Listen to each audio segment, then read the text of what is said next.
Welcome to Azure Data Factory session. In today's session, I am going to show you how to copy the records from an Excel file in blob storage to a SQL Server table in Azure portal. Okay, so recently they have added this Excel facility in Azure portal. Previously, it was just 6 other types of files they were supporting. Okay, I'll just show you quickly how to do that in today's session. So we have a pipeline wherein we are going to add a copy data activity, and our aim is to access a Excel file in Azure portal. Okay, so we can create a source data set pointing to blob storage.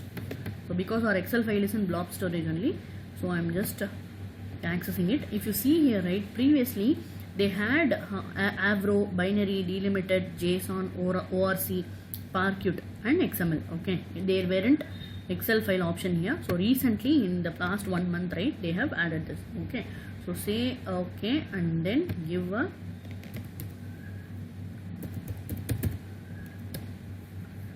data set name, choose a link service.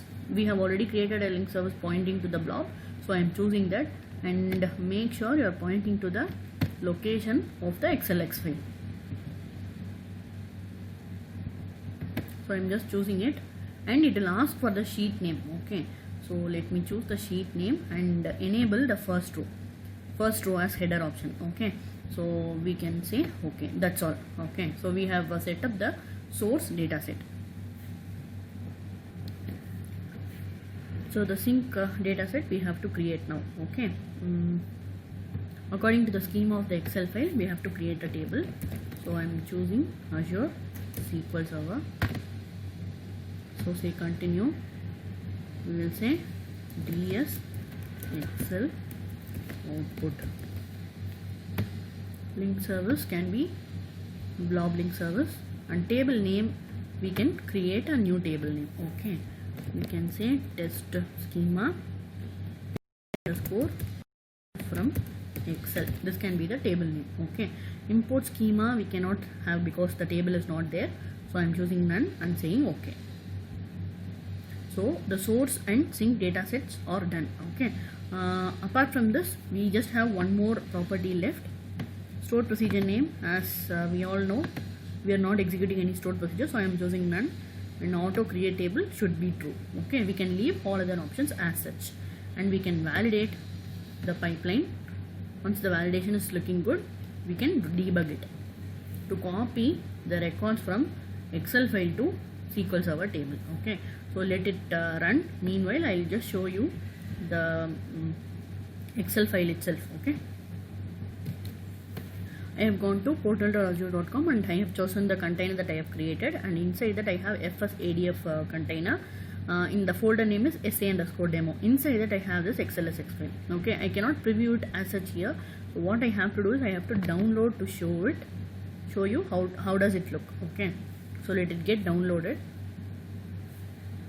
So once you open this, right, so we'll just check how the records are looking so that we can verify in the destination table as well.